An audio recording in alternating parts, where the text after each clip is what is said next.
The train's whistle pierced the crisp October air as it pulled into Chapel Corner Station, belching steam into the autumn sky. Margaret Sullivan stepped onto the wooden platform, her leather suitcase heavy in her gloved hand, and breathed in the scent of wood smoke and dying leaves. The year was 1927, and at 24 she was finally living her dream of becoming a schoolteacher in a quaint New England town. Chapel Corner spread before her like a postcard, with its white-steepled church rising above a cluster of colonial houses painted in muted yellows and blues. Maple trees lined the main street, their leaves a brilliant tapestry of gold and crimson, and the late afternoon sun cast long shadows across the cobblestone roads. It was exactly the kind of place she had imagined when she left the bustling streets of Hartford behind. "Miss Sullivan?" a voice called from behind her. She turned to see a tall, thin man approaching, his dark coat buttoned tight against the October chill. "I'm Pastor Henley. Welcome to Chapel Corner." Margaret smiled and extended her hand. "Thank you, Pastor. I'm so grateful for this opportunity." "The pleasure is ours," he replied, though something in his pale blue eyes seemed distant, almost troubled. "The children have been without proper instruction for 2 months now. Mrs. Crawford, our previous teacher, left rather suddenly." As they walked toward the church, Margaret noticed how quiet the streets were. A few townspeople peered from their windows, but quickly drew their curtains when they caught her looking. An odd chill ran down her spine, though she attributed it to the autumn wind. "The schoolhouse is attached to the church," Pastor Henley explained, as they approached the white building. "We'll get you settled in the teacherage first. It's modest, but comfortable." The teacherage was indeed small, just 2 rooms behind the school with a tiny kitchen and a narrow bed. But it was clean and warm, with a view of the cemetery through the back window. Margaret tried not to think about how the weathered headstones seemed to lean toward the building like watchful sentries. "Tomorrow you'll meet Mrs. Whitmore, our parish clerk," Pastor Henley said, setting her suitcase down. "She handles all the enrollment records. There are 22 children currently registered, ages 6 through 12. Margaret nodded, already planning her lessons. "I look forward to meeting them all." That evening, as she unpacked her few belongings, Margaret found herself drawn to the window overlooking the cemetery. The moon was nearly full, casting an ethereal glow over the headstones. She was about to turn away when movement caught her eye. 2 small figures weaving between the graves, their white clothing luminous in the moonlight. Children, she realized. But what were they doing in the cemetery so late? She pressed her face to the glass, trying to get a better look, but the figures had vanished as suddenly as they had appeared. Margaret rubbed her eyes, wondering if fatigue from the journey was playing tricks on her vision. The cemetery stood empty and still, with only the wind rustling through the autumn leaves. As she prepared for bed, Margaret couldn't shake the image of those 2 small figures. Something about their movements had seemed so purposeful, so urgent, as if they were searching for something among the weathered stones. She pulled the thin curtains closed and tried to push the strange sight from her mind. But sleep came uneasily that first night in Chapel Corner, filled with dreams of children's voices, calling out in languages she couldn't understand, and the persistent feeling that she was being watched by eyes she could never quite see. Margaret woke to the sound of church bells chiming 7 times, their bronze voices echoing across Chapel Corner in the crisp morning air. Sunlight streamed through her small window, banishing the previous night's unsettling dreams. She dressed quickly in her best teaching dress, a modest navy blue with white collar, and pinned her brown hair into a neat bun. The schoolhouse adjoined the church through a narrow corridor lined with portraits of stern-faced ministers from decades past. Their painted eyes seemed to follow her as she made her way to the main office, where she was to meet Mrs. Whitmore. The parish clerk's office was a cramped room, filled with filing cabinets and ledgers, dating back to the town's founding in 1692. Behind a massive oak desk sat a woman who appeared to be in her 70s, her silver hair pulled back severely and her dark dress buttoned to the throat. When Margaret knocked, Mrs. Whitmore looked up with sharp grey eyes that held an unmistakable wariness. "Miss Sullivan," Mrs. Whitmore said, her voice carrying the flat tones of old New England. "I trust you slept well your first night." "Yes, thank you," Margaret replied, though the words felt like a small lie. "Pastor Henley mentioned you could show me the enrollment records." Mrs. Whitmore's fingers, gnarled with arthritis, hesitated over a leather-bound ledger. "Of course, 22 children, as the pastor said." She opened the book, revealing columns of names written in meticulous handwriting, most from farming families. Good, God-fearing folk. Margaret scanned the list, noting the ages and family names. The Bradshaws had 3 children enrolled, the Merciers 2, the Pratts 1. As she read, Mrs. Whitmore watched her with an intensity that made Margaret's skin crawl. "These records seem very thorough," Margaret observed. "How long have you been keeping them?" 43 years, Mrs. Whitmore replied curtly. "My predecessor taught me well. Every child who enters these doors is recorded." Margaret was about to close the ledger when her eye caught something peculiar on the previous page, an entry that had been heavily crossed out with black ink, so thoroughly that the original writing was illegible. Only a date remained visible, October 15th, 1920. "What happened here?" Margaret asked, pointing to the obliterated entry. Mrs. Whitmore's face went white as fresh snow. Her hand shot out, snapping the ledger closed with such force that dust motes danced in the air. "A clerical error," she said, her voice tight. Nothing more. But Margaret had noticed something else in that brief glimpse, the faint impression of numbers at the edge of the crossed-out section, numbers that looked like age 7. "Mrs. Whitmore," Margaret pressed gently, "if there was a problem with a previous enrollment, I should know about it. It might affect how I structure my classes." The elderly woman stood abruptly, clutching the ledger to her chest like a shield. "There is nothing you need to know, Miss Sullivan. Nothing at all." Her grey eyes darted toward the window that faced the cemetery. "Some things in Chapel Corner are best left buried." The words hung in the air like a curse. Margaret felt the temperature in the room drop several degrees, and somewhere in the distance she could swear she heard the faint sound of children laughing, or perhaps crying. It was impossible to tell which. "I should show you to your classroom now," Mrs. Whitmore said, her composure returning with visible effort. "The children will arrive at 8 o'clock sharp." As they walked toward the schoolhouse, Margaret couldn't shake the image of that crossed-out entry. Someone had been enrolled in October 1920, someone who was 7 years old. But who? And why had their name been so thoroughly erased from the records? The classroom was bright and cheerful, with tall windows and small wooden desks arranged in neat rows. A high portrait of President Coolidge hung beside the American flag, and the blackboard had been freshly cleaned. It should have felt welcoming. But Margaret noticed that Mrs. Whitmore avoided looking toward the back corner of the room, where 2 desks sat slightly apart from the others. "Those desks," Margaret asked, "are they for the older children?" Mrs. Whitmore's knuckles went white as she gripped her ledger tighter. "They're not to be used," she said quickly. "Not anymore." Before Margaret could ask why, the sound of children's voices filled the air as the first students began arriving for their new teacher's inaugural day. The school bell rang at 8 o'clock precisely, and Margaret watched as 22 children filed into her classroom with the quiet discipline that small-town children possessed.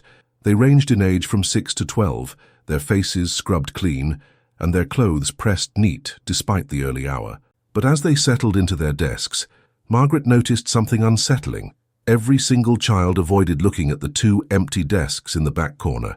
"Good morning, class," Margaret said warmly, trying to shake off the morning's strange encounter with Mrs. Whitmore. "I'm Miss Sullivan, and I'm very excited to be your new teacher." A chorus of polite, "Good morning, Miss Sullivan," echoed through the room, but the children's voices seemed subdued, almost fearful. Margaret began taking attendance, calling out names from the ledger Mrs. Whitmore had reluctantly provided. "Timothy Bradshaw? Here, Miss Sullivan. Sarah Mercier? Present." As she continued down the list, Margaret noticed that several children kept glancing toward the empty desks with expressions of barely concealed terror. When she called on Emma Pratt, a freckled girl of about 9, the child's hand trembled as she raised it. "Emma, are you feeling well?" Margaret asked gently. Emma's green eyes darted to the back corner, then quickly away. "Yes, Miss Sullivan, it's just, are you going to make anyone sit back there?" The question sent a ripple of tension through the classroom. Margaret looked at the 2 desks, ordinary wooden seats with inkwells and pencil grooves, identical to all the others, yet the children stared at them as if they were coffins. "Those desks aren't being used right now," Margaret said carefully. "Would someone like to tell me why?" Silence stretched through the room like a held breath. Finally, a boy named Jacob Henley, the pastor's son, Margaret realized, spoke up in a whisper, "Because that's where Thomas and Theodore used to sit." Several children gasped, and one girl began to cry silently. Margaret felt her pulse quicken. "Thomas and Theodore. Jacob, hush," Emma hissed, but the boy continued, his young face pale with remembered fear. "They were twins, Miss Sullivan. 7 years old, just like some of us. They sat right there every day until..." He trailed off, his eyes wide with terror. "Until what, Jacob?" Mrs. Whitmore's voice cut through the room like a blade. "Until nothing, Miss Sullivan." The parish clerk stood in the doorway, her grey eyes blazing with fury. "Jacob Henley, you will report to Pastor Henley immediately. The rest of you open your arithmetic books to page 15. As Jacob shuffled out, head hanging low, Margaret felt anger rising in her chest. "Mrs. Whitmore, these children are clearly upset about something. As their teacher, I have a right to know." "You have a right to teach them their letters and numbers," Mrs. Whitmore interrupted sharply. "Nothing more. Some stories are not meant for young ears, or new ones." After Mrs. Whitmore left, Margaret tried to continue with the morning's lessons, but the children remained distracted and jumpy. Every creak of the old building made them flinch. When a gust of October wind rattled the windows, several students huddled closer together. During the lunch break, as the children ate their sandwiches outside, Margaret found herself alone in the classroom. She walked slowly to the two empty desks in the back corner, running her fingers along the scarred wooden surfaces. Someone had carved initials into the desktop of one, TM. On the other desk, barely visible, were the letters TM as well. Thomas and Theodore, the crossed-out entry from 1920, 7 years old. Margaret opened the desk lids, half expecting to find some clue about the mysterious twins. The first desk was completely empty, but in the second, her fingers brushed against something small and hard. She pulled out a brass button, tarnished with age but still clearly bearing the image of a sailing ship. As she held the button up to the light, the temperature in the room plummeted. Her breath began to mist in the suddenly frigid air, and behind her she heard the unmistakable sound of two children whispering in unison. "She found it, Thomas." "I know, Theodore. Maybe she can help us." Margaret spun around, her heart hammering against her ribs, but the classroom was empty. Only the autumn wind moved through the open windows, stirring papers on her desk and making the portrait of President Coolidge sway slightly on its nail. But in the sudden silence that followed, Margaret could swear she heard the faint echo of children crying somewhere deep within the walls of Chapel Corners Church. That evening, Margaret sat in her small quarters, the brass button resting on her palm like a weight of secrets. The sailing ship engraved on its surface was exquisite in detail, a merchant vessel with billowing sails that reminded her of the whaling ships that once sailed from nearby ports. But what troubled her most was how cold the button felt, as if it had been buried in winter earth. She had tried to focus on her lesson plans, but the whispered voices from the classroom echoed in her mind. The children's terrified faces haunted her, especially young Emma Pratt's trembling hands and Jacob Henley's pale confession about the twins. Whatever had happened to Thomas and Theodore in 1920, its shadow still fell across Chapel Corner 7 years later. A soft knock at her door interrupted her thoughts. Margaret opened it to find Pastor Henley standing in the corridor, his tall frame silhouetted against the lamplight. "Miss Sullivan," he said, his voice weary. "Might I have a word?" She invited him in, noting how his eyes immediately found the brass button on her table.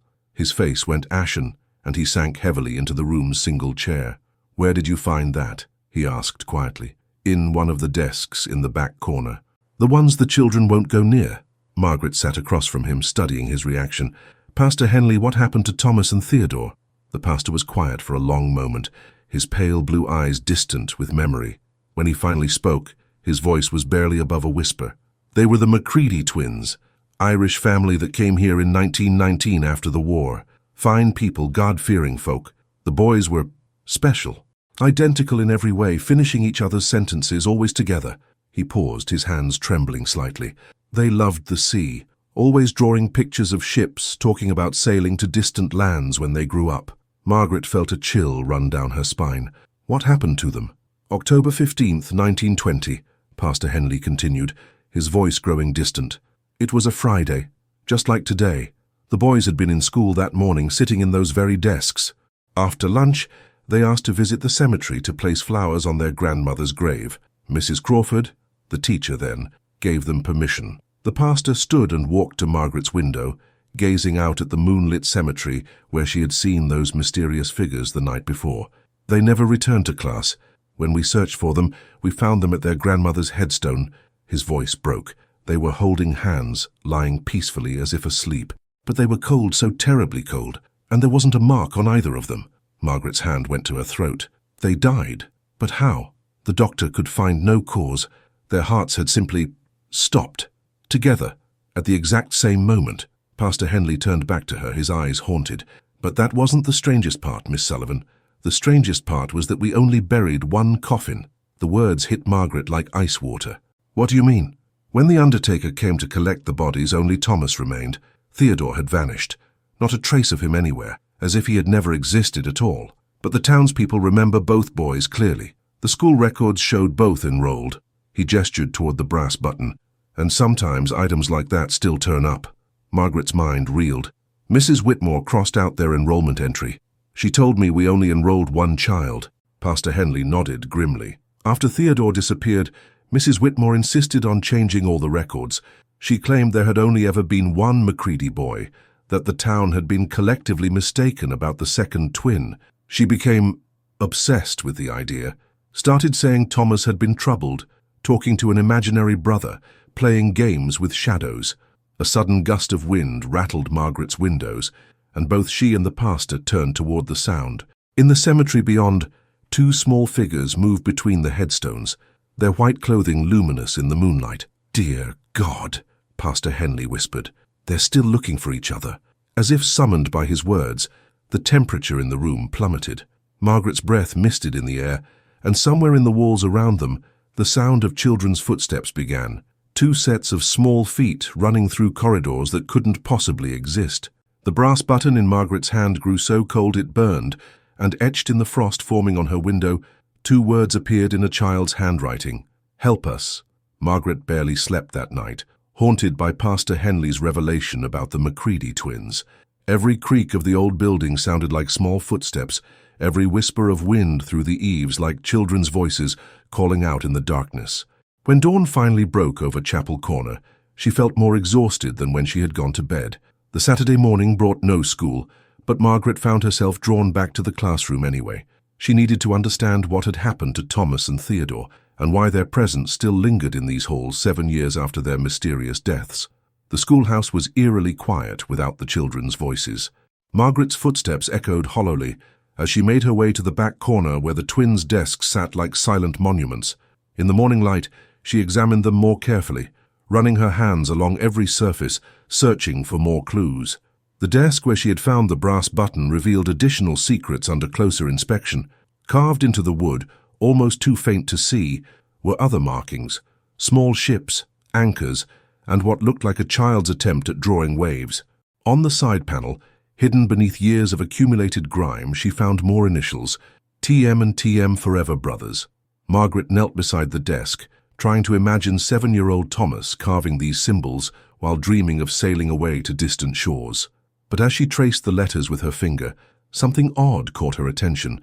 A gap between the floorboards directly beneath the desk was wider than it should be. She pressed against the loose board, and it shifted slightly.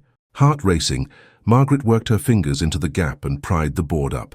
Beneath it was a small hollow space, and inside that space was a wooden box, no larger than a book. The box was covered in dust and spider webs, but when Margaret lifted it out, she could see it was beautifully carved with the same nautical themes that decorated the desk, ships and anchors and rolling waves. On the lid, in careful block letters, was inscribed, "Thomas and Theodore Macready, Secret Treasures." Margaret's hands trembled as she opened the box.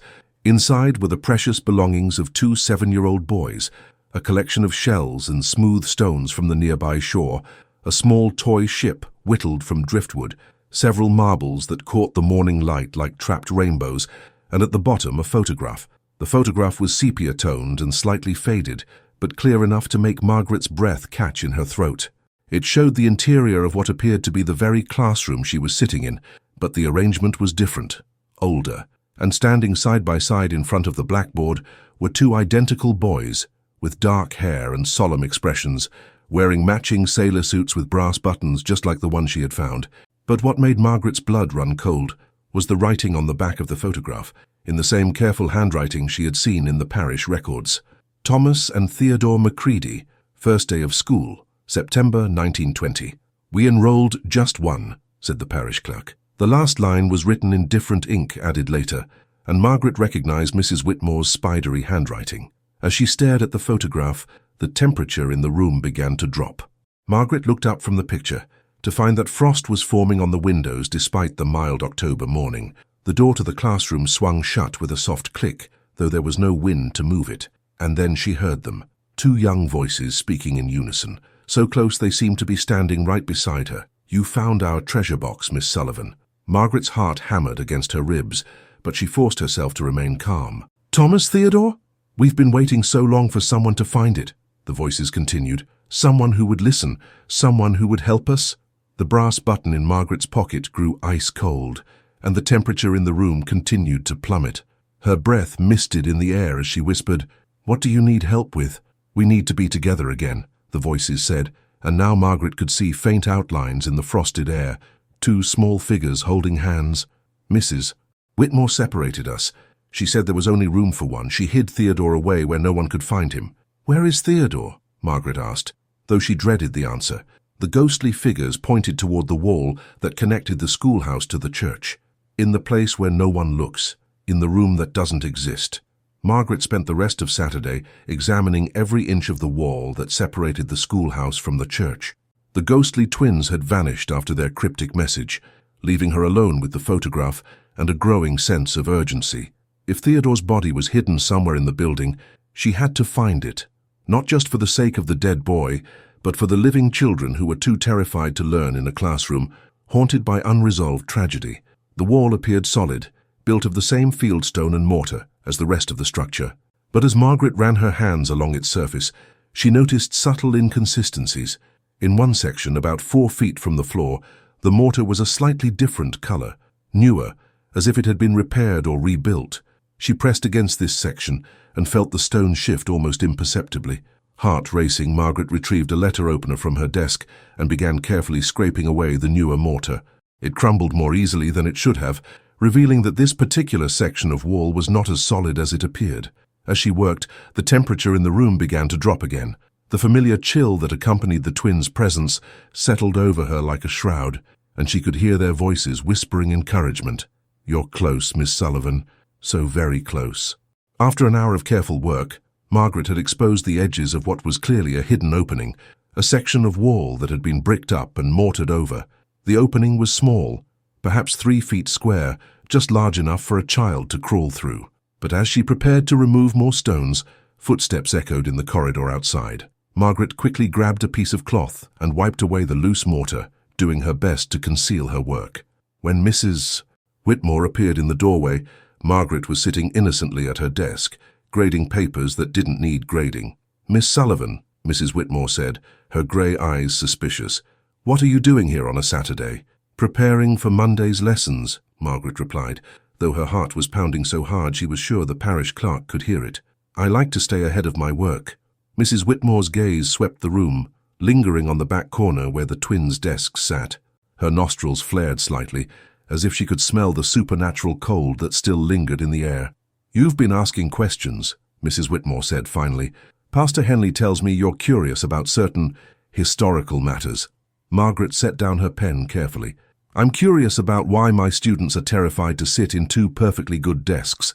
I'm curious about why there's a crossed-out entry in the enrollment records. And I'm curious about why you've been lying to me about the Macready twins."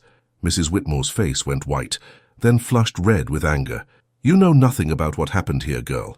Nothing about what had to be done to protect this town." "Then tell me," Margaret challenged, standing to face the older woman. "Tell me why you erased Theodore from the records. Tell me where his body is." The parish clerk's hands began to shake, and when she spoke, her voice was filled with a terror that had been festering for 7 years. "There was something wrong with those boys, Miss Sullivan. Something unnatural. They spoke with one voice, moved as one person, knew things they couldn't possibly know. The townspeople were starting to whisper about witchcraft, about curses." Margaret felt sick. "So you decided to pretend one of them never existed." "I decided to protect Chapel Corner from something that should never have been allowed to grow up," Mrs. Whitmore snapped. "When they died that day in the cemetery, it was a mercy. But when Theodore's body disappeared, I knew it was a sign. The Lord was telling us to let sleeping dogs lie." "You hid his body, didn't you?" Margaret accused. "You put him somewhere no one would find him, and then you changed all the records to make it seem like there was only one boy." Mrs. Whitmore's composure cracked completely. "He's where he belongs," she whispered, "where he can't corrupt any more children with his unnatural bond to the dead. Some twins share more than blood, Miss Sullivan. some share souls, and when one dies, the other becomes something that shouldn't exist. Before Margaret could respond, the temperature in the room plummeted to Arctic levels.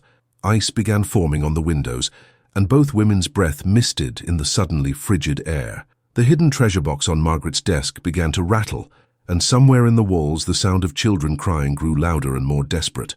Mrs. Whitmore backed toward the door, her eyes wide with terror.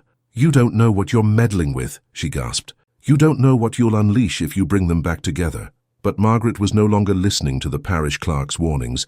She was staring at the wall she had been working on, where frost was forming in strange patterns that looked exactly like a child's handprint pressed against stone from the other side.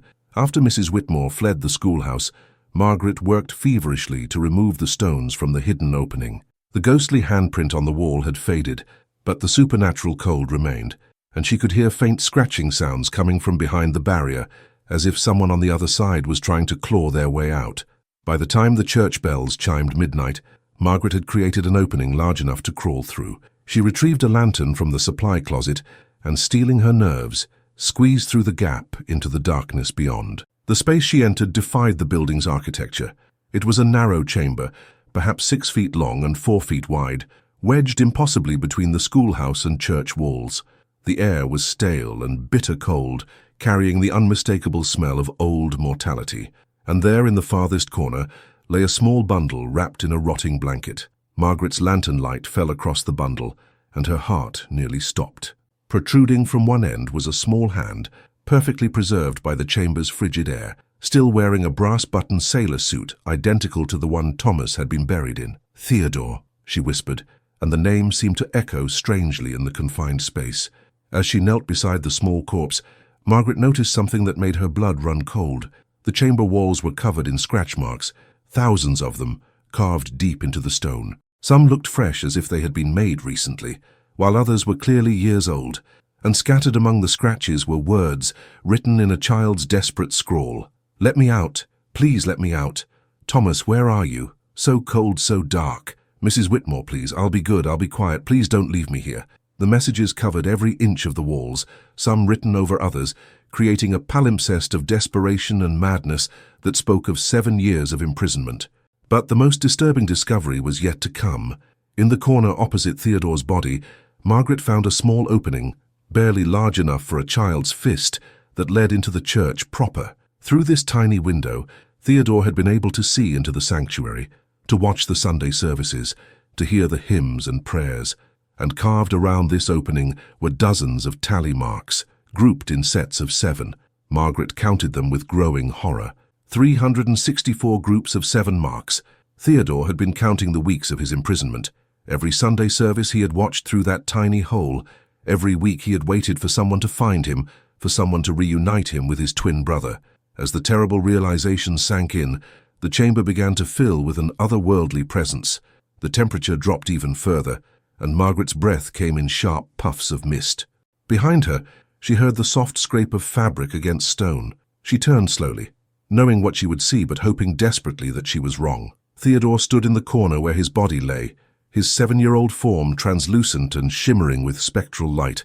His sailor suit was torn and dirty, his dark hair disheveled, and his eyes held the hollow look of a soul that had endured too much suffering. "You found me," Theodore said, his voice carrying the weight of 7 years of solitude. "I knew someone would eventually. I kept scratching, kept calling, kept hoping." Margaret's throat felt tight with emotion. "Theodore, I'm so sorry. This should never have happened to you." The ghost child smiled sadly. "Mrs. Whitmore said I was dangerous, said I would hurt people if they knew about me. She said Thomas was better off without his imaginary brother." His form flickered like candlelight. "But I'm not imaginary, am I, Miss Sullivan? I'm real, I existed. Thomas and I both existed." "Yes," Margaret whispered, tears streaming down her face. "You both existed. You both mattered." Theodore's ghostly form began to solidify, becoming more vivid and present. "Will you help me find Thomas? Will you help us be together again? We've been separated for so long, and twins aren't supposed to be apart. It hurts when we're apart." Margaret nodded, though she wasn't sure how she could possibly reunite a ghost with a body that had been buried 7 years ago. "I'll help you, Theodore. I promise." The ghost child's smile brightened the dark chamber like sunshine.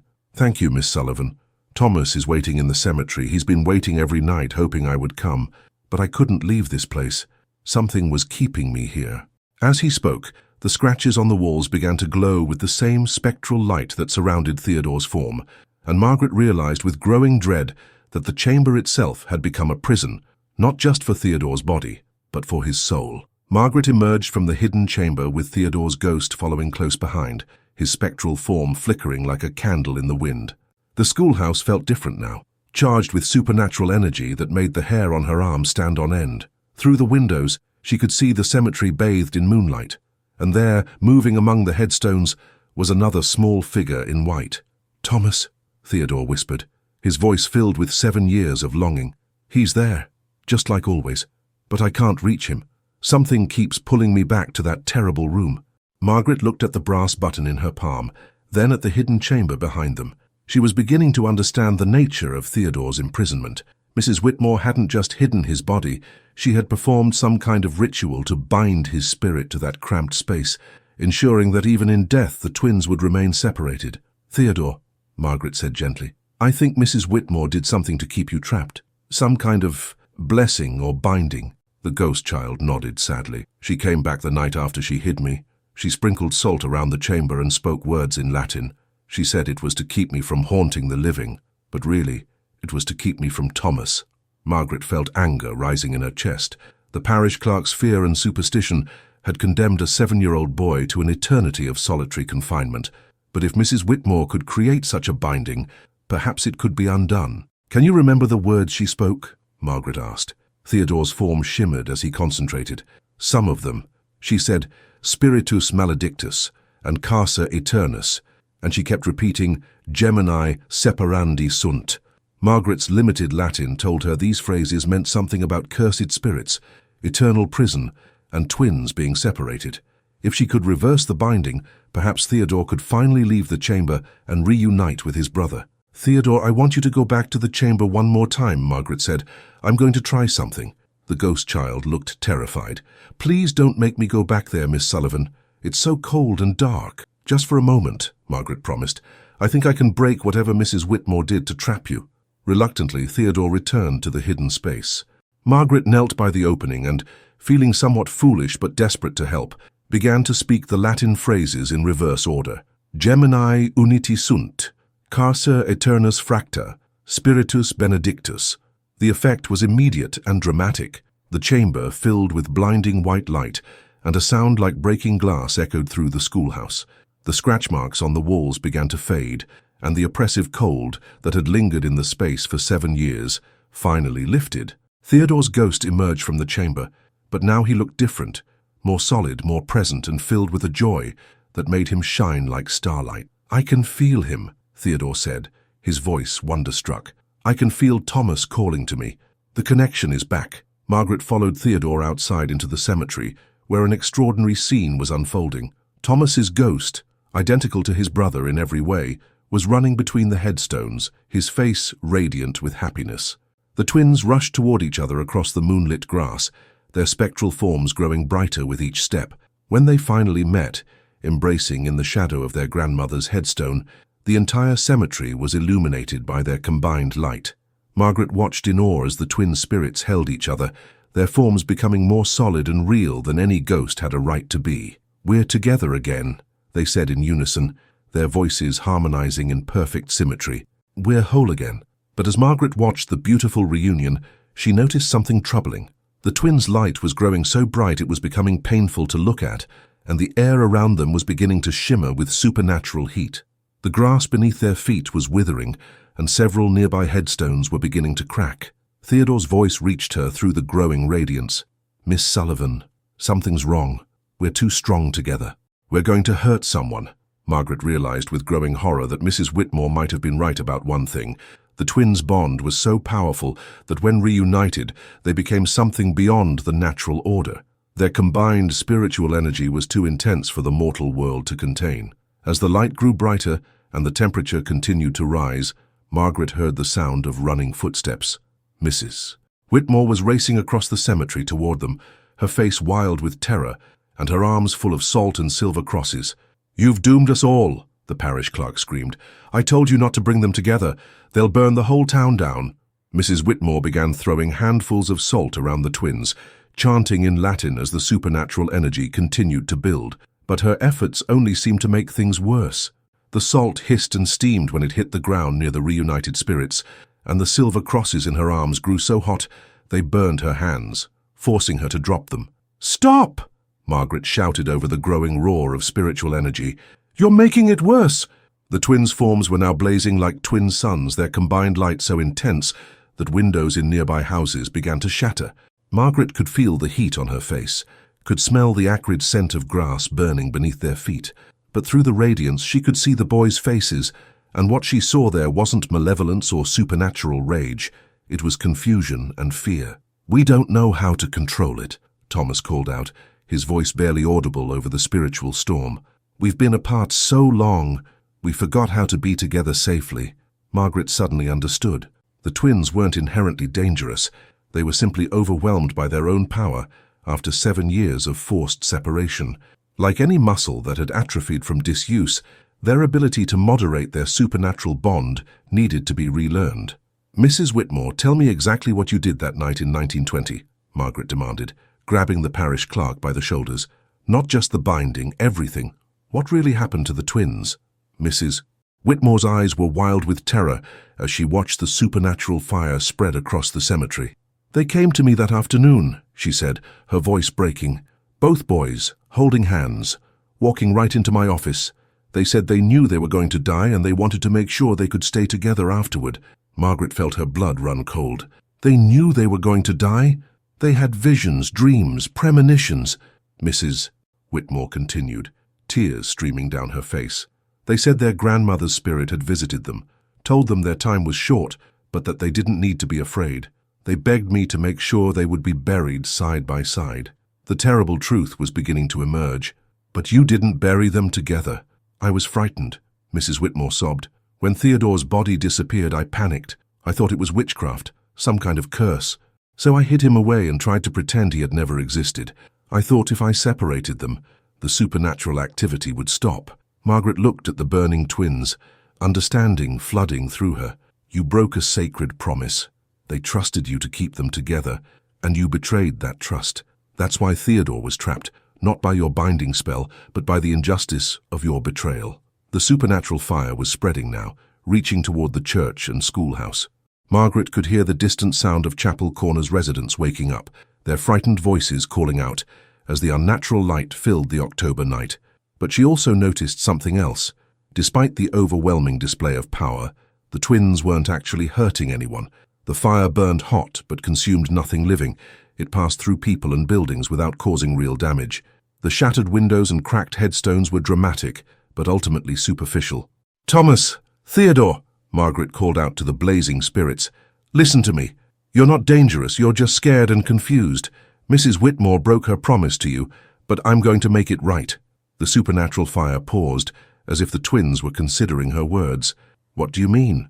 they asked in unison, their voices creating harmony that made the air itself sing. Margaret turned to Mrs. Whitmore, her voice filled with authority she didn't know she possessed. "You're going to fix this. You're going to give Theodore a proper burial next to his brother, and you're going to restore both their names to the church records. Tonight." Mrs. Whitmore stared at her in shock. "You can't be serious. It's the middle of the night and the ground is frozen." "Then we'll use the church crypt," Margaret said firmly. "There are empty spaces there, aren't there? Places where the founding families reserved plots for their descendants." Pastor Henley's voice came from behind them as he approached, awakened by the supernatural commotion. "The Macready family purchased 2 spaces in 1919, he said quietly. "They're still empty." As soon as the words were spoken, the twins' blazing forms began to dim slightly. Hope, Margaret realized, was more powerful than fear in governing their supernatural energy. "Will you help us?" the twins asked, their combined voice now gentle as a whisper. "Will you finally let us rest together?" By dawn, half of Chapel Corner had gathered in the cemetery, drawn by the supernatural light that had blazed through the night. But as Margaret, Pastor Henley, and a reluctant Mrs. Whitmore worked to prepare Theodore's proper burial, the twins' ghostly forms had grown calmer, their blazing energy settling into a gentle, warm glow that felt more like candlelight than wildfire. The townspeople watched in hushed reverence as Pastor Henley led a small procession into the church crypt. Theodore's preserved body, wrapped now in a clean white shroud, was carried on a simple wooden stretcher. Behind them walked the ghostly twins, hand in hand, their spectral forms visible to everyone present, a sight that should have terrified the residents, but instead filled them with a strange sense of peace. The church crypt was a small stone chamber beneath the altar, lined with marble plaques marking the resting places of Chapel Corner's founding families. 2 empty spaces waited in the Macready section, side by side, exactly as the twins' parents had planned 7 years earlier. As they descended into the crypt, Mrs. Whitmore finally broke her long silence. "I need to confess something," she said, her voice heavy with 7 years of guilt. "The boys didn't just know they were going to die. They told me how it would happen." Margaret turned to face the parish clerk, whose weathered face was streaked with tears. "They said they would go to sleep by their grandmother's grave, holding hands, and that their hearts would stop at the same moment. They said it was a gift, that twins who loved each other as much as they did sometimes got to choose when they would leave the world, so they wouldn't have to face the pain of being separated by death." Pastor Henley paused in his preparations, his face pale with understanding. "They chose to die together?" Mrs. Whitmore nodded miserably. "They said their grandmother's spirit had explained it to them, that some bonds are so strong they transcend the natural order, and that God sometimes allows such souls to depart as one. They weren't afraid. They were actually excited, because they thought it meant they would never have to be apart." The ghostly twins, who had been listening silently, stepped forward. Their forms were now solid enough that their footsteps echoed softly on the stone floor. "We weren't trying to frighten anyone," Thomas said gently. "We just wanted to stay together forever." "Mrs. Whitmore got scared and broke her promise," Theodore added. "But we forgive her. We understand that she was trying to protect the town in her own way." Mrs. Whitmore collapsed to her knees, sobbing. "I'm so sorry, boys. I was terrified of what I didn't understand. I thought you were something evil, something unnatural. I didn't realize you were just 2 children who loved each other." The twins knelt beside her, their ghostly hands reaching out to comfort the woman who had caused them so much pain. "We're not angry anymore," they said in unison. "We just want to rest." Pastor Henley resumed the burial service, speaking words of comfort and peace over Theodore's small form, as it was placed in the crypt space next to where Thomas had lain alone for 7 years. But as the pastor spoke, something extraordinary began to happen. The wall between the 2 burial spaces began to dissolve, the marble and stone becoming translucent and then transparent, until there was no barrier between the twins at all. Their burial spaces merged into one, creating a single resting place where they could lie side by side for eternity. The ghostly twins smiled as they watched their final reunion taking place. Their spectral forms began to fade, but not with sadness, with the peaceful contentment of souls finally finding rest. "Thank you, Miss Sullivan," they said, their voices growing fainter but filled with gratitude. "Thank you for keeping the promise that Mrs. Whitmore couldn't keep." As the first rays of sunlight streamed through the church windows above, the twins' forms became increasingly translucent. But before they faded completely, they had one final gift for the town that had sheltered them. Throughout Chapel Corner, every clock that had stopped working began to tick again. Every wilted flower in every garden bloomed with renewed life. Every child who had been sick or sad felt a sudden surge of health and happiness. The twins' departing energy washed over the town like a blessing, healing old wounds and bringing peace to troubled hearts. In the schoolhouse, the 2 empty desks in the back corner no longer radiated fear and sorrow. Instead, they seemed to glow with gentle warmth, as if inviting new students to sit there and learn and grow without the weight of unresolved tragedy hanging over them. 1 month later, Margaret stood at the front of her classroom, watching as her students filed in for the morning lessons. The autumn light streaming through the windows seemed brighter now, warmer, and the children's faces no longer carried the shadow of fear that had haunted them when she first arrived in Chapel Corner. Most remarkably, the 2 desks in the back corner were occupied. 8-year-old Sarah Mercier sat in Theodore's old place, while her best friend Emma Pratt had chosen Thomas's desk. The girls were inseparable, much like the twins had been, but their bond carried only joy and innocence. No hint of the supernatural intensity that had once filled this space. "Good morning, class," Margaret said, and was rewarded with a chorus of genuinely cheerful voices. The changes in Chapel Corner had been profound and immediate. Mrs. Whitmore, freed from the burden of her terrible secret, had become a different person entirely. She still served as parish clerk, But now she greeted visitors with warmth instead of suspicion, and her grey eyes held peace where once there had been haunted fear. The parish records had been amended to reflect the truth. Thomas and Theodore Macready were both listed as students who had attended Chapel Corner Elementary School from September through October 1920. Their enrollment was marked with a simple notation, "Called home together." Mrs. Whitmore had also added a special page at the front of the ledger, inscribed with these words, "In memory of Thomas and Theodore Macready, beloved twins who taught us that love transcends death and that promises made to children are sacred bonds that must never be broken." Pastor Henley had been profoundly affected by the experience as well. His Sunday sermons now spoke frequently of the power of love to overcome fear and of the importance of accepting what we don't understand rather than trying to destroy it. The congregation, many of whom had witnessed the supernatural events of that October night, listened with new understanding of the mysteries that surrounded their daily lives. The photograph that Margaret had found in the twins' treasure box now hung in a place of honor in the school hallway, with a brass plaque beneath it reading, "Thomas and Theodore Macready, students of Chapel Corner Elementary, September-October 1920, together always."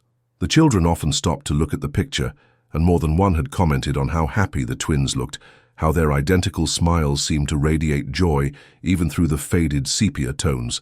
But perhaps the most significant change was in Margaret herself. The experience had awakened something in her, a sensitivity to the spiritual world that she was still learning to understand. She could sense when her students were troubled, could feel the emotional currents that flowed through her classroom, and occasionally on quiet evenings she could hear faint whispers of gratitude carried on the wind. The brass button that had started her journey of discovery now sat on her desk as a paperweight, polished to a warm shine. Sometimes, when the afternoon light hit it just right, she could swear she saw two small figures sailing away on the tiny ship engraved on its surface, not fleeing in terror, but journeying together toward peaceful harbors. As Margaret began the day's arithmetic lesson, she noticed something that made her smile. Sarah Mercier and Emma Pratt were working together on their sums, their heads bent close together, whispering encouragement to each other, just as Thomas and Theodore once had. But there was nothing unnatural about their friendship. It was simply the beautiful bond that sometimes forms between kindred spirits. During lunch break, as the children played in the schoolyard, Margaret found herself walking to the cemetery. The Macready headstone had been replaced with a new one, carved from white marble and inscribed with both boys' names. Fresh flowers appeared there regularly, left by townspeople who had come to understand that the twins were not objects of fear, but symbols of love's enduring power. Standing before their grave, Margaret felt the familiar warmth that always accompanied thoughts of Thomas and Theodore. They were at peace now, truly and completely, their spirits free to journey wherever such pure souls were meant to go. "Thank you," she whispered to the quiet air. "Thank you for teaching me that some mysteries are meant to be solved, and that love always finds a way." A gentle breeze stirred the autumn leaves around the headstone, and for just a moment Margaret could have sworn she heard two young voices carried on the wind, speaking in perfect harmony. "Thank you for keeping us together, Miss Sullivan. Thank you for remembering that we existed." Christmas Eve, 1927. Snow fell gently over Chapel Corner, blanketing the town in pristine white that made the colonial houses look like something from a fairy tale. Margaret stood at her classroom window, watching the flakes drift past the glass, and marveled at how much had changed since that October night when she first heard whispered voices in the darkness. The schoolhouse was decorated for the holiday season, with paper snowflakes cut by her students hanging from the ceiling and a small Christmas tree in the corner adorned with handmade ornaments. The two desks that had once been sources of terror were now integral parts of the classroom community. Sarah and Emma had even hung a special ornament there, a pair of paper angels holding hands that they had crafted in honor of Thomas and Theodore. Tonight was the Christmas pageant, and the entire town would gather in the church to watch the children perform the nativity story. Margaret had been chosen to direct the production, a role that would have been unthinkable when she first arrived, and the townspeople viewed her with suspicion. Now she was truly part of Chapel Corner's community, woven into the fabric of their daily lives. As she prepared to leave for the evening's festivities, Margaret paused at her desk to touch the brass button that had become her talisman. In the months since the twins' burial, she had experienced no more supernatural encounters, but she often felt their presence as a gentle warmth, a sense of protection and gratitude that surrounded her like an invisible embrace. A soft knock at the door interrupted her thoughts. Pastor Henley entered, carrying a manila envelope and wearing an expression of wonder mixed with emotion. "Miss Sullivan," he said quietly, "I have something extraordinary to show you." He handed her the envelope, which contained a letter written on official stationery from the Hartford Historical Society. Margaret read it with growing amazement. The letter explained that a recent donation of family papers to the Historical Society had included a photograph album belonging to the Macready family.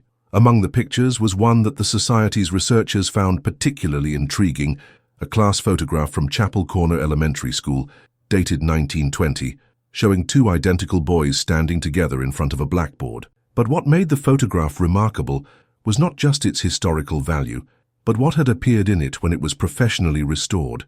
Behind the figures of Thomas and Theodore, barely visible but unmistakably present, were the ghostly outlines of other children, dozens of them, all smiling, all holding hands, all wearing the clothing of different historical periods.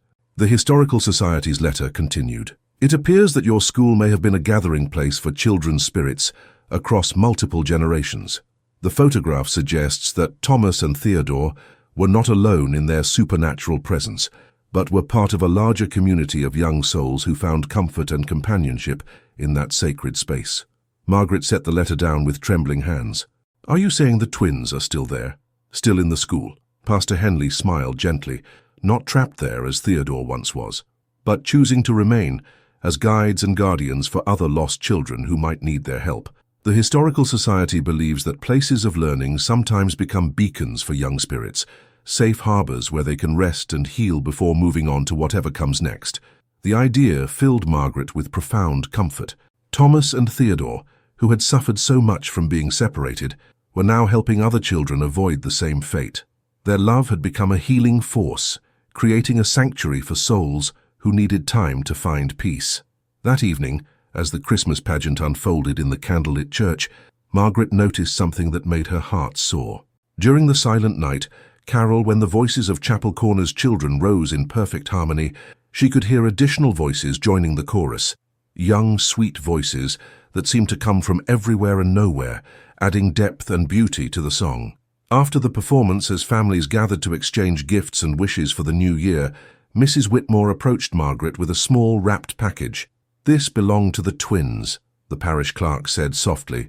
"I found it among the effects that were stored away after I made my terrible mistake. I thought you should have it." Margaret unwrapped the package to reveal a small leather journal, its pages filled with the twins' shared handwriting. They had used it to record their dreams and hopes, their plans for adventures they would have when they grew up, their promises to each other that nothing would ever separate them. The final entry, dated October 14, 1920, the day before their death, read, "Tomorrow we go to see grandmother in the cemetery. She says it's time for us to sail to the far shores where twins like us can be together forever. We're not scared. We're excited. We hope the people of Chapel Corner will remember us not as ghosts or monsters, but as two boys who loved each other more than anything in the world." As Margaret closed the journal, snow began to fall more heavily outside the church windows. In the swirling flakes, just for a moment, she could see two small figures holding hands, spinning and dancing in the winter air before dissolving peacefully into the night. The brass button in her pocket grew warm against her hand, and she knew with absolute certainty that Thomas and Theodore Macready had found their forever shore, a place where love transcends death, where promises are never broken, and where twin souls can sail together through eternity. Chapel Corner was finally at peace, its shadows banished by the light of two children's enduring love. And in the schoolhouse where their story began, new generations of students would learn not just reading and arithmetic, but the most important lesson of all, that love, once given freely, becomes immortal, a force that can heal any wound, bridge any gap, and transform even the darkest mystery into something beautiful and bright.